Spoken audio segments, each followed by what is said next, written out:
Afternoon, my name is Lauren Joseph and I'm a staff member at UCT's International Office. Together with my colleagues joining me on the call today, who you'll hear from a little later in the presentation, we are thankful for the opportunity to present to you on the services offered by our office. UCT's International Office, the long version of the name, is also called the International Academic Programs Office, shorthand IAPO. To begin the presentation, we'd like to play a short video where you'll get to hear from one of our students from Zimbabwe who will present a brief overview of the services offered to students.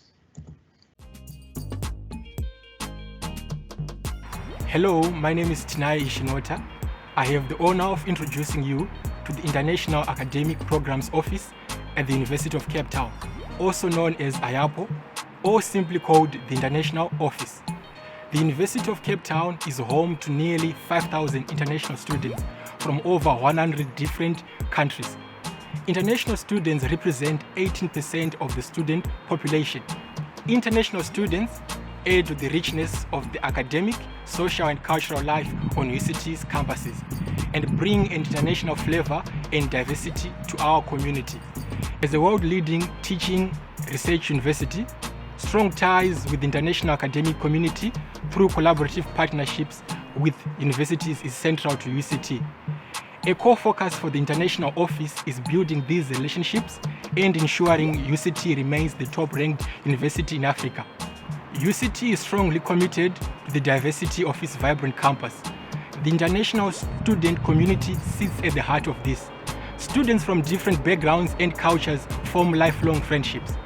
IAPO aims to give every student an international experience by bringing local and international students together in academic and social events. For international students, preparing for university in another country can be a daunting task. The International Office guides you through preparations for travel and helps students settle into campus life. Please visit the IAPO website for further information on the services they offer. IAPO supports international students coming to UCT for their full degree program and for the semester study abroad program. IAPO also runs a student exchange program. This gives top achieving UCT students the chance to swap places with a student from one of the international partner university for a semester. Courses completed at the partner university are accepted towards the UCT curriculum through the process of credit transfer. So whether you are a South African or hail from beyond South African borders, visit the International Office to discover the world at UCT. You can find relevant contact details for such programs on the IAPO website. Welcome to Cape Town and welcome to UCT. I hope you enjoyed that video and the presentation by Tanisha. It provides a glimpse of the student experience, the student life, and the diversity of our campuses. This vibe and the student dynamic is what you can expect of the student experience at UCT. The reality at the moment, however, and due to this point in history and the prevailing circumstances surrounding the COVID dynamic and the COVID pandemic rather, teaching and learning is mostly taking place online. It's taking place remotely away from the university campuses. So at this point in history, many of our students are not on the campuses, but once teaching returns to campus and face-to-face teaching resumes, some of the student interactions and experiences that you've witnessed in this video is much of what the student experience is like. So adding to this video and the remainder of this presentation will provide an overview of some of the reasons why to choose UCT and the support services that are offered to students, the services that are offered to our international students directly from our office and our staff members, opportunities for mobility and exchange, tuition, fees and pricing, and then also a segment for Q&A. So why choose UCT? We're persistently the best university in Africa according to global university rankings. The popular rankings such as the Times Higher Education, the QS, the US News and World Report Best Global Universities, and the Center for World University Rankings. Rankings aside, however, we're one of the leading teaching and research universities on the continent, with dedicated researchers who are pioneers in their field. and our curricula is informed by groundbreaking research. Some of the support services that are provided to students to enable them to flourish in this environment includes offices such as the university libraries, and they offer a host of online teaching materials, resources. They source material for students to enable their curricula and their learning. They provide dedicated learning spaces and also subject-specific librarians. Over and above this, there's offices such as the Writing Center, which support academic writing and research. And over and above that, their support for students' mental health and well-being. And psychosocial support is provided through departments such as the Student Wellness Service, who have dedicated mental health professionals, psychologists, psychiatric nurses, and doctors that provide wraparound support for students' psychosocial well-being. These staff members are available throughout office hours, and in fact have extended services through contract staff that provide 24-hour support, and students can engage with them online through online bookings and consultations. In addition to our staff, we have our peer counselors, who are students that engage with our learners through online platforms such as Instagram, through social media, and take what is psychological support that is dense information and package it in accessible ways through social media posts. Some more services include our career service office that informs students on all things about building their careers and developing themselves in a professional capacity. The Office for Inclusivity and Change that is involved in fostering an environment on the campus that informs inclusion. We have services such as the Jammy Shuttle service. It's a free bus service to staff and students to enable commute and transfer between our different university campuses and surrounding areas, also our student housing facilities. The Jammy Shuttle service runs according to dedicated time slots. And in addition to that, we also have our dedicated campus protection service. And they're responsible for the safety and the security of all of our campuses and manning our access points. Student housing offers over 7,000 bed spaces to local and international students. This provides an opportunity for students to interact in safe and secure accommodation that's close to the campus and provides all the amenities that enables them to live comfortably and securely. We work with departments such as student housing to enable students to source suitable accommodation either on campus or in private accommodation that is close to the university campus, as well as accessible to the Jammy Shuttle transport routes. Many of the services that I've presented in just brief overview, you'll hear more of in other presentations that are taking place today. The rest of this presentation, though, will provide more information on some of the services that are directly provided to our students by our office. I hand over next to my colleague, Fiona. Thank you. Thank you. So as Lauren has shared, we are part of Strategic Support and Operations Services. And so really what we try to do, and our aim is to make you IAPO is basically your home away from home. And so what we try and do is to connect you to the UCT community and beyond. So we do that in a number of various ways by hosting events such as First Thursdays, incorporating discussion dialogues like xenophobia, Afrophobia, and the likes. We also get you involved with the over 100 societies that is available at UCT to the international community, in addition to working very, very closely with the UCT SRC to ensure that your needs and all other services are met. And then, as Lauren mentioned, we work very closely with the Office of Inclusivity and Change in order to support you in your whatever challenges you may face.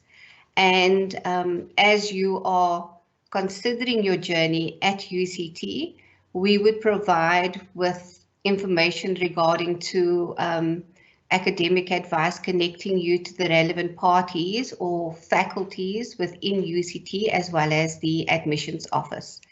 Next slide, please, Lauren.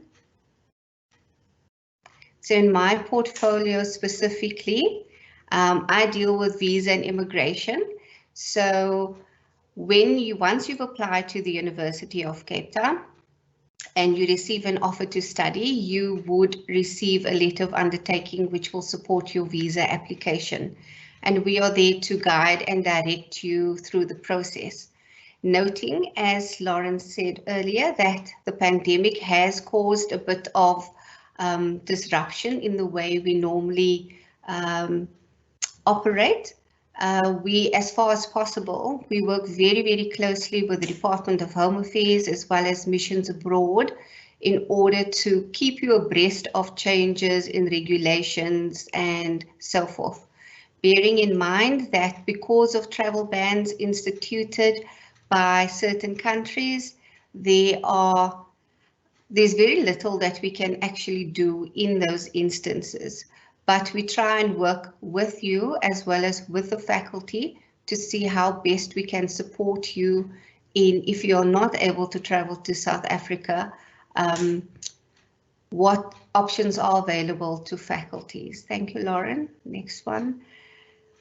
Just to note that we are governed under the Disaster Management Act of South Africa, and as the regulations change, we have to adhere to those regulations. And even though there has been immigration regulations have been fluid from time to time in order to maximize services, the crux of the immigration regulations has not changed. Thank you, Lauren. Also, just to note that when you're applying for a study visa, the first application must be made in your home country or your country where you hold permanent residence.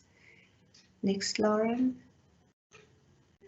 And then, as I said earlier, we will advocate on your behalf within reason. Thank you. Next slide.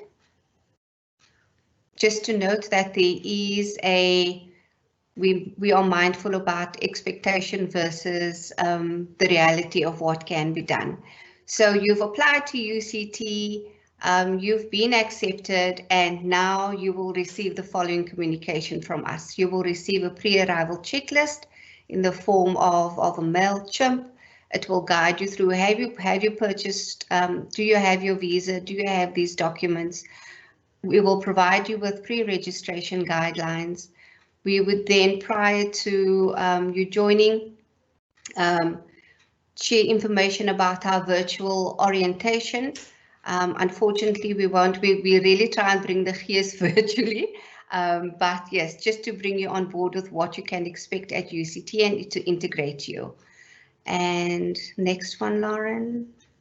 And then we welcome you to South Africa. So next I hand over, before I hand over to my colleague Erin, just to say that when it comes to pre-registration, we require a study visa, we require a valid passport. We always check, we like immigration officials, we check your entry stamp. We require medical aid to ensure that you are covered while you're here, and then as well as your fees clearance. And now I will hand over to Erin, and I think we will share details if you have any other questions outside of this forum. Welcome, participants. We are so happy to present to you our opportunities that we offer in the international office. As you make very, very big decisions regarding your tertiary studies, we hope that UCT would be your choice. My name is Erin. I look after the exchanges program. Basically, the exchanges program is about sending UCT students abroad for a semester to one of our international partners. When you go abroad, you're basically exchanging spaces with one of our students from the international partner universities, and they would come to UCT through the semester exchange program. Okay, so we've got a number of bilateral exchange partners. I.e. our international partners. They range from the US. The University of California is quite a popular partner, University of Wisconsin-Madison. We've got in Canada as well, University of British Columbia. And then quite a few in Europe. We've got partners in the Netherlands, in Austria, in the UK, in France as well, and Spain.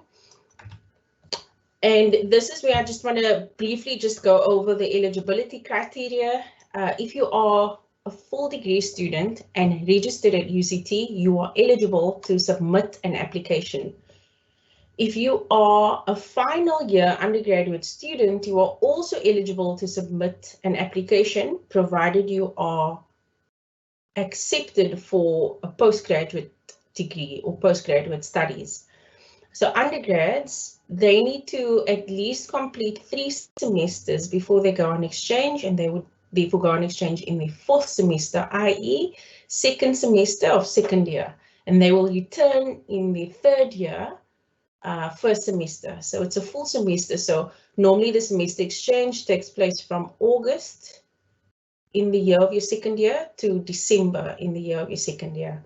Graduate studies, they're not as bound, graduate students at least are not as bound to the academic calendar as undergraduate students, so they may go in the 1st or 2nd semester. We would like applicants to maintain an average or a GPA of 65% and higher. We look at your 1st and 2nd semester results of your 1st year, and we look at any extracurricular activities. So if you've joined any clubs or societies, any kind of involvement that you've participated in thus far during your university experience is something that we also take into account. For postgraduate students, we look at your progress report. We want to see a letter of support from your supervisor, and we want to look at your research proposal. The application documents, it's not many. It might look like a lot, but it's really not. We just want to understand in a letter of motivation what your idea is of global citizenship. Why is it important? We want to know why you want to go to this particular university, and how does it align to your student curriculum. We want to also see how you are able to raise funds, because it's quite there's a lot of upfront costs that students need to prepare for semester exchange. The 3 documents you need, it's different for undergrads and postgraduates, but I'll just focus on the undergraduates. You need a letter of support from an academic member of staff. You need a letter of support from a general, basically it's a general letter of support. So it's someone that attests to your character. It could be a religious leader, it could be your high school teacher. And then you also need a letter of support from the HOD. You need your CV and your passport.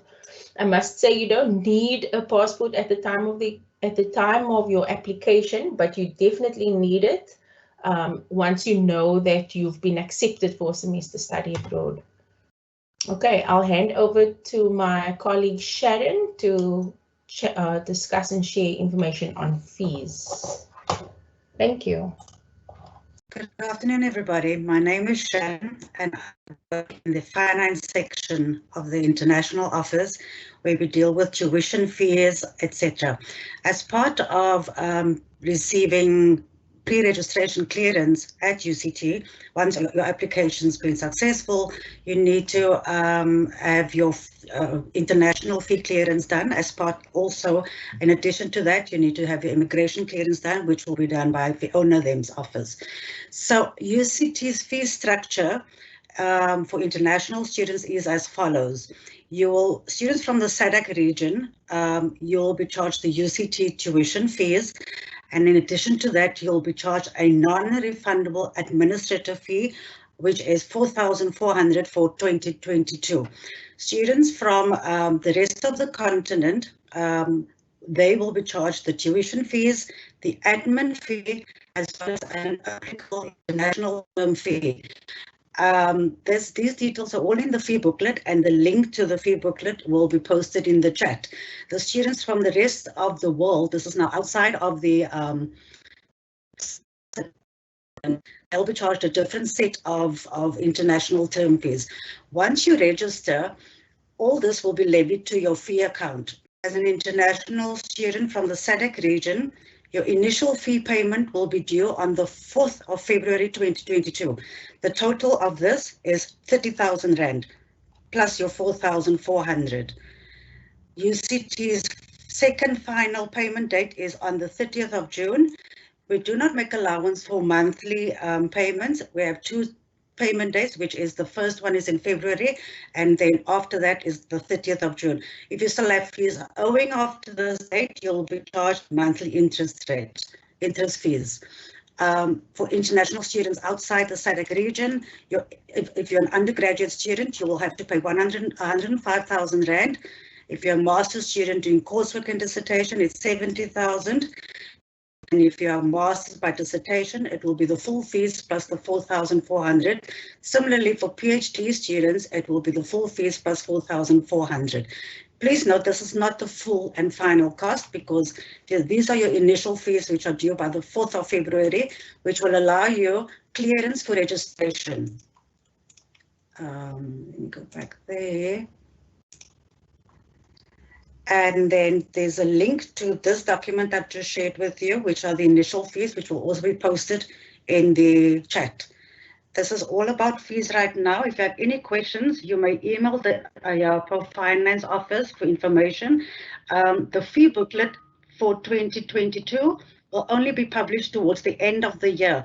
So if you're looking at the fees for next year, please consult the current fee handbook, but be mindful that this is for 2021. 2022 fees will be published towards the end of the year, which is why we do initial fee payment structure that will allow you to get clearance for registration. Once you've registered, all your fees will be loaded to the fee account, and then you'll know what your final fees will be to pay at the end of June. Thank you. Just looking at the chat, Fiona, I think this one would be for you. So it's saying, is it possible to get the UCT paper needed to obtain a study visa before the 1st of July? Hi, yeah, thanks, Lauren. I responded directly to say that the letter is automated, and it really would depend on when the faculty issues the offer. So once you submit an application, I saw a follow-up question there was, how long does it take for the faculty to issue the offer? It really is very difficult to say, because all faculties have their own processes.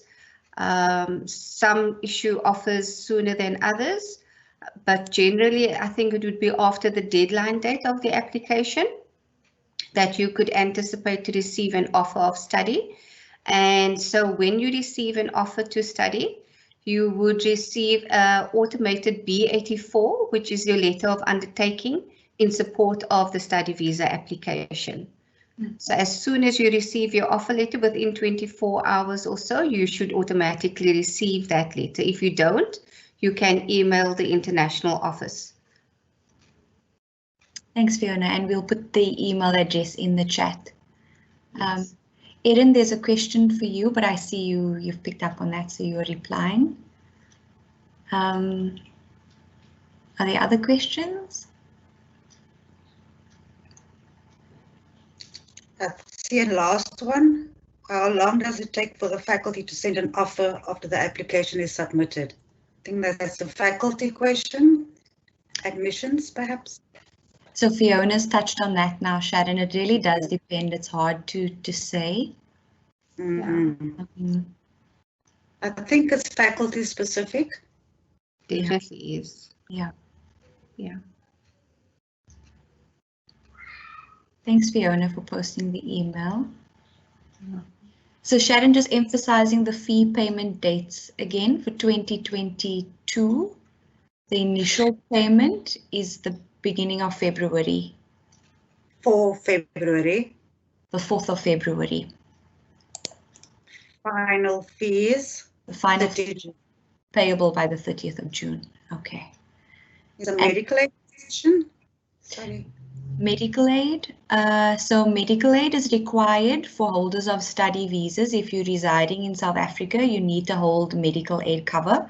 It needs to be for the full duration of your degree, so it's renewed annually. If you are on a visa for 3 years doing your undergrad, then you need to make sure that your medical aid is renewed every single year. It needs to be by a South African medical aid scheme.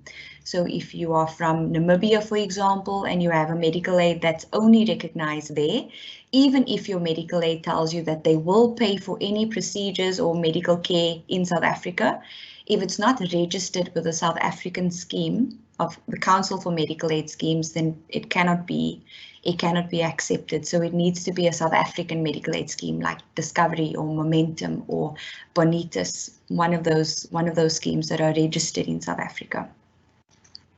Lauren, can I just, sorry? Absolutely. I just wanted to confirm the number. The question is, what quota of foreign students do you accept? What is the ratio of applications admitted? I think it's 5%. It's hard to comment on that absolutely, because our numbers have shifted so much because of circumstances we've been impacted by, student protesting, drought that we experienced not long ago. 1 minute, yes. So there was a time where I think there was a more definite ceiling and a cap, and within certain degree programs there could be a cap on how many students they admit. But it's not as absolute now, I think. But I stand corrected. Okay. If other colleagues want to weigh in on that, you're welcome to comment. I think we're out of time, so just to say thank you, and we hope to welcome you to UCT. Thank you. Thank you. Thank you. Bye-bye. Bye. Bye-bye.